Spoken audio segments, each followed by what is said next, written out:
Let us first consider what is civilization. Civilization is derived from the word cives, cives, which is Latin for citizen, meaning a resident of a city, which is more advanced than being a member of a tribe. Living in a city presupposes that one has to live in a higher concentration of people who would have to live differently to living as a tribe in one's tribal lands. So the complexity of such a city-state would be more disciplined than living in a tribal community. And this is what it means. You are a member of a city-state. You are capable of sustaining city life, whatever your race. So if you're capable of the level of organization required to sustain city life, then you are a civilization. Obviously, your civilization will prosper if you have rules that allow members of the city or the citizenry, if you prefer, to live together in harmony and cooperation in a state capable of fighting off invaders. So this is basically city life. Obviously, Western civilization means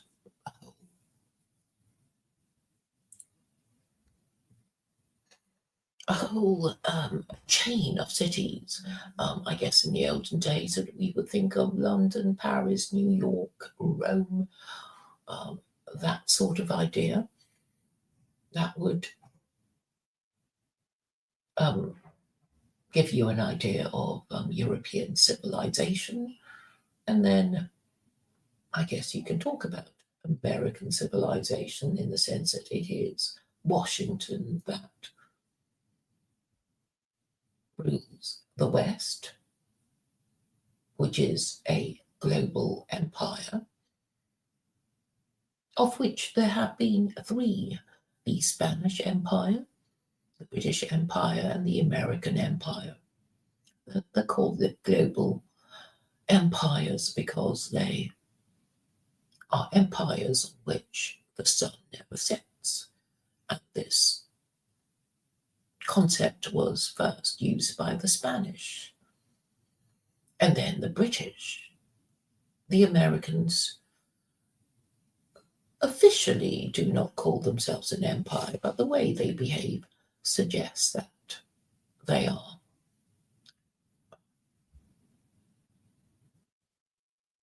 That they are, bullying everyone until they are now breakaway regions such as BRICS, Brazil, Russia, India, China, and South Africa. But as I was saying, civilization is just the human ability to sustain city life. What about the global empire of America? If you think of the smallest unit of civilization, the city-state, then it means that you don't really need to be an empire to be a city-state, although city-states can become empires.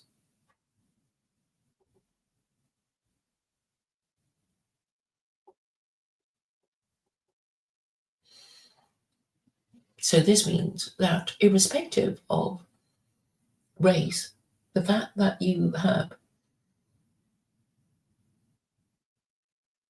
a series of cities capable of existing independently means that you have a civilization.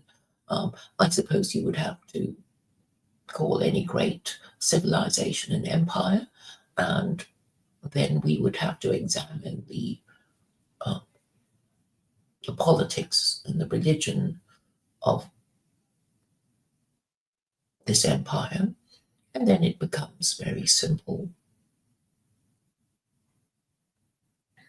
There are only five world religions.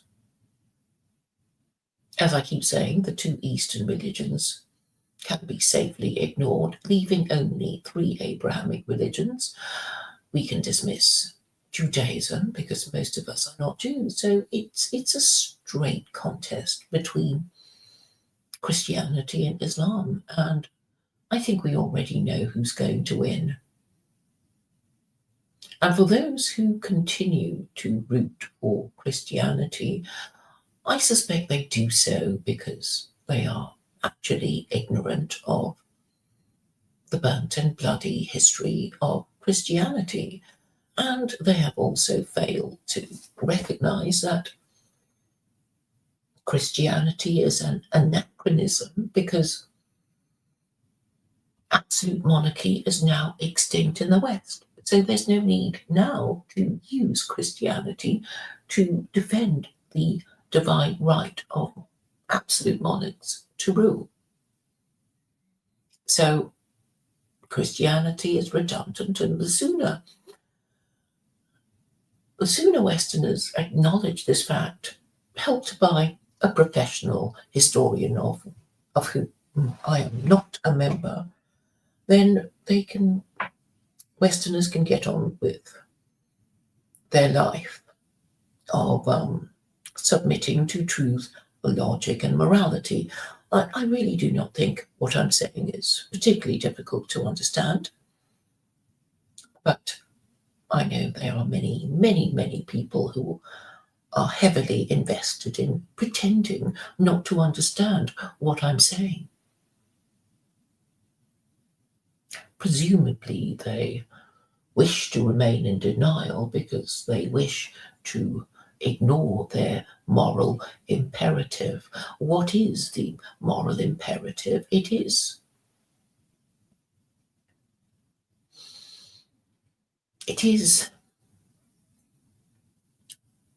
knowing that there is a right and wrong way of doing it and not wishing to do the right way. Pretend These people pretend like a waiter not to see a diner signaling to him waiting for service. This is the kind of thing the lower orders do, pretending not to understand.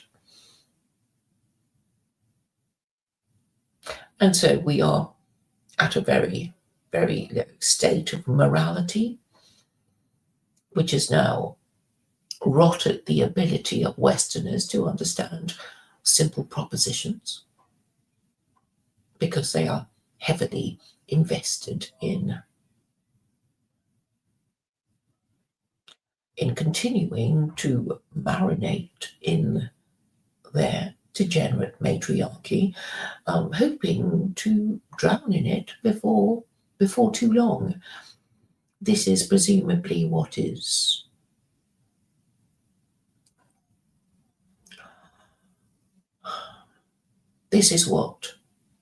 people who are on their deathbed wish to do. They want to be left alone.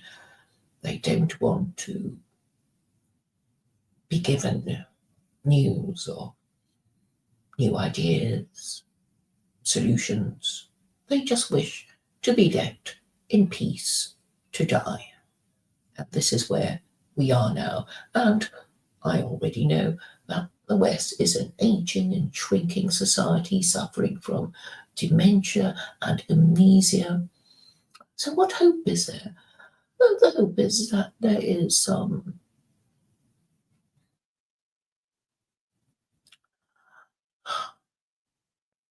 there is enough people who wish to save themselves, who could be motivated into doing the right thing. It is touch and go, I know.